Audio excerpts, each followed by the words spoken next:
lado bom de ser um policial numa cidade pequena e pacata e pegar o turno da noite é que praticamente não há muita coisa a se fazer além de dar umas voltas na viatura e atender a um ou outro chamado, sendo a maioria deles fáceis de se resolver. Aquela noite em especial eu estava mais silenciosa do que de costume. Ainda assim eu senti uma tensão crescente tomando conta de mim. Meu nome é Arnold Collins, e nessa data que relata os acontecimentos a seguir eu estava numa ronda noturna com o meu parceiro, o experiente policial Mitchell. O frio cortante penetrava nossos uniformes enquanto percorríamos becos sombrios e avenidas desertas em completo tédio. O rádio da viatura chiou, interrompendo aquela madrugada silenciosa. A voz arrastada do velho Bill ecoou através do alto-falante, enviando arrepios pela minha espinha. Unidade 24, respondam. Pode falar, Central. Há um chamado para a rua Elmwood, relatando atividades suspeitas da mansão Hollow. Recomendo que tenham certa cautela naquele lugar. Mitchell trocou um olhar comigo. Seus olhos refletiam a incerteza que permeava aquela mensagem. A mansão Hollow era um local conhecido por lendas urbanas e boatos sinistros. Além disso, há uns 2 anos haviam encontrado um grupo de 3 jovens mochileiros estripados em um dos quartos da tal mansão abandonada. O que fazia aquele chamado ter um grande potencial de transformar aquela noite pacata em um pesadelo.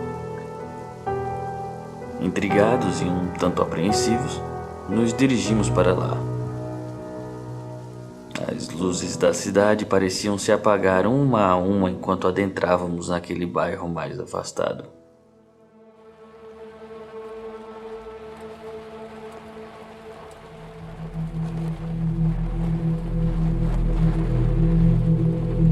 A mansão Hollow estava diante de nós.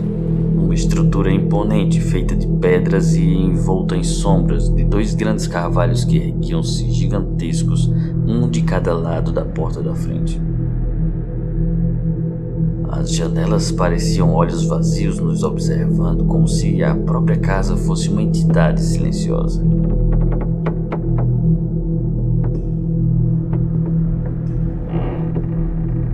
O som dos nossos passos ecoavam pelo hall de entrada deserto.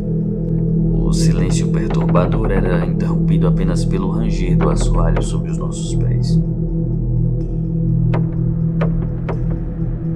Seguimos pelos corredores sombrios, guiados apenas pela luz da lanterna do Mitchell.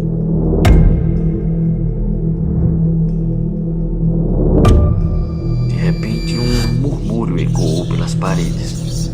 Um sussurro distante que fez nossos instintos policiais entrarem em alerta máximo.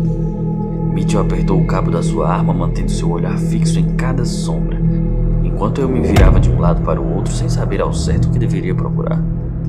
Ao nos aproximarmos de uma das salas, a temperatura pareceu cair abruptamente. O frio naquele lugar era quase como uma presença sinistra que pairava ao ar.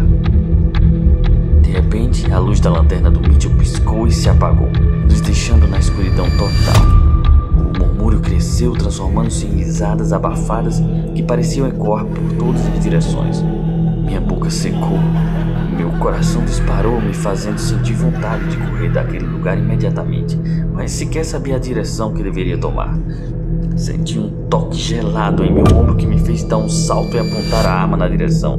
Virei-me para procurar o Mitchell e o encontrei quando a lanterna dele acendeu de repente, iluminando seu rosto pálido, e então ele murmurou: "Você sentiu isso também?" Antes que eu pudesse responder, um som estridente ressoou pelo corredor afora.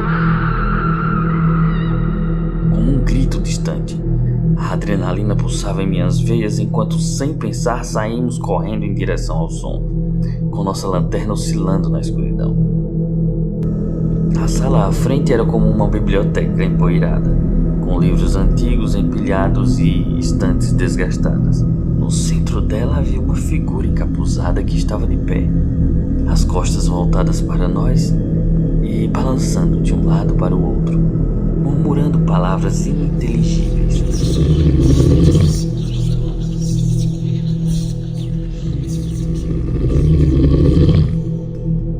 Falava com uma mistura de vozes masculinas, femininas, culturais e até mesmo infantis.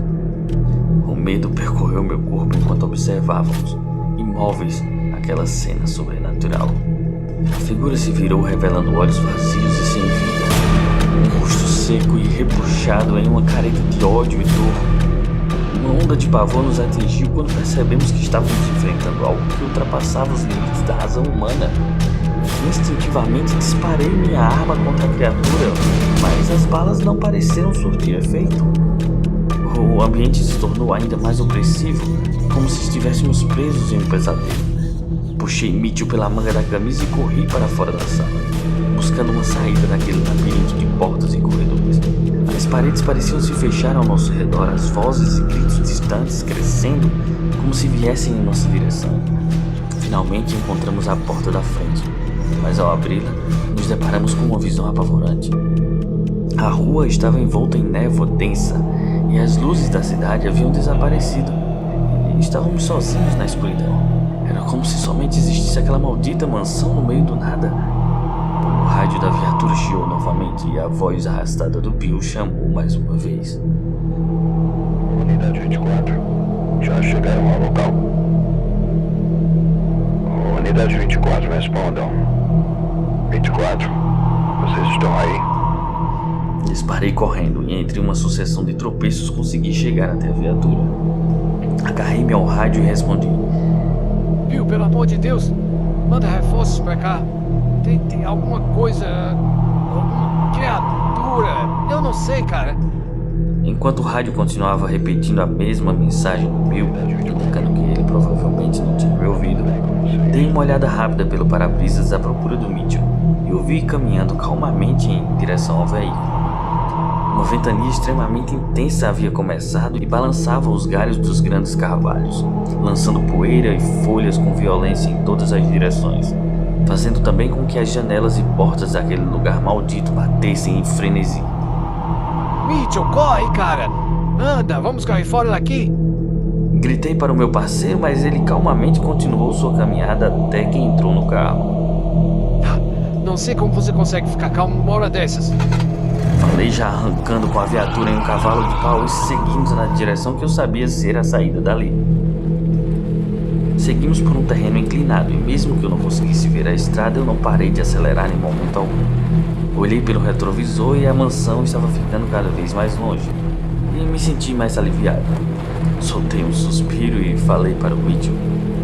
Escapamos, cara. Enquanto dei uma batidinha com a mão no seu ombro.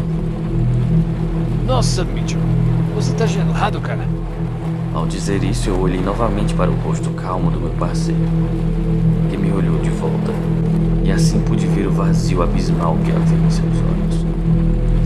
Ele lançou-se em cima de mim, ainda sem expressão alguma. Começou a apertar o meu pescoço. Tentei afastá-lo, mas suas mãos gélidas pareciam ter uma força descomunal. Tentei alcançar a minha arma, mas acabei por derrubá-la no assoalho do carro. Minha visão começava a escurecer, enquanto um sussurro ecoante de vozes tomava conta da minha cabeça. E foi aí que eu vi a estrada e as luzes da cidade gradativamente reaparecerem na frente da viatura, além de um grande eucalipto à beira da estrada, no qual eu não pensei duas vezes e lancei o carro contra ele.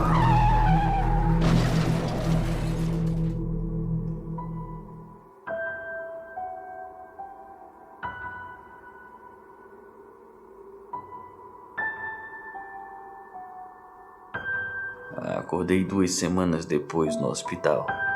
E foi assim que fiquei sabendo no dia seguinte que encontraram meu parceiro Mitchell morto na biblioteca da mansão, com vários ferimentos de disparo de arma de fogo. E foi assim que me acusaram de ter atirado nele. Mas eu juro, eu não fiz isso.